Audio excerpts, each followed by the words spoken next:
ফেসবুকে পরিচয় ২ মাস পরেই পারিবারিকভাবে বিয়েটা হয় আমাদের। বিয়ের আগে আমি আমার স্বামীকে বলেছিলাম, আমার মায়ের মতোই তোমার মাকে আমি আপন করে নিব।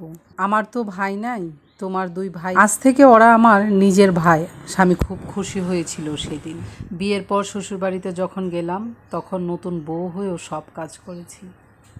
রান্নাবান্না তেমন পারতাম না, তবুও করেছি। বিয়ের আগে মাকে কষ্ট করে কাজ করতে দেইনি, তাই শাশুড়ি মাকে বললাম, আজ থেকে আপনার ছুটি, এখন থেকে আমি সব কাজ করব। শাশুড়ি তো পেয়ে বসলো। আমি সদ্য কলেজ পাশ করা একটা মেয়ের ঘাড়ে তার পুরো পরিবারের রান্না বান্না কাপড় ধোয়ার দায়িত্ব দিয়ে সে মহিলা খালি ঘুরতো। বাসায় ফিরতো ঠিক তার ছেলে বাসায় আসার আগে। তারপর ছেলে ফিরলে এমন অভিনয় করতো কাজ করার যে কেউ দেখলে বলবে কি কাজ করছে বয়স্ক মহিলাটা।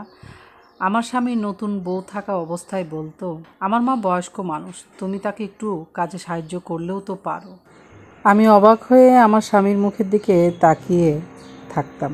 শাশুড়িও একটাবার বলতো না, কি বলিস, বউ তো সব কাজ করে। সে আরও কথা বাড়িয়ে বলতেন, এই বয়সে আর কাজ করতে পারছি না। সেদিন থেকে শাশুড়ির প্রতি সম্মানের পরিবর্তে আরও ঘৃণা জন্ম নিল।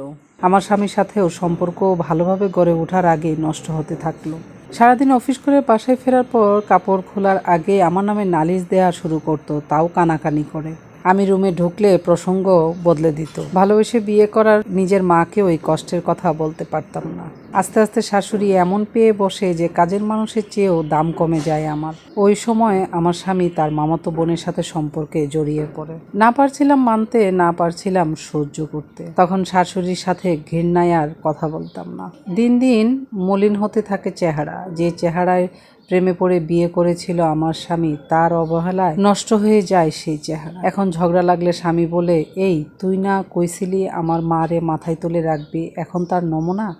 আমিও তখন বললাম, কে জানতো তোমার মায়ের এমন দুমুখ স্বভাবের মানুষ দুনিয়ায় আছে আরেকটা। অভিনেত্রী পুরস্কার দিলে তোমার মাই পাবে। সেদিন স্বামীর হাতে প্রথমবার মার খেয়ে হাসপাতালে ভর্তি হয়েছিলাম। এমন নষ্ট মহিলা যে সংসারে থাকে তাদের নিয়ে কোনোদিনও কোনো বউ সুখী সংসার করতে পারবে না, যেমনটা আমি করতে পারিনি।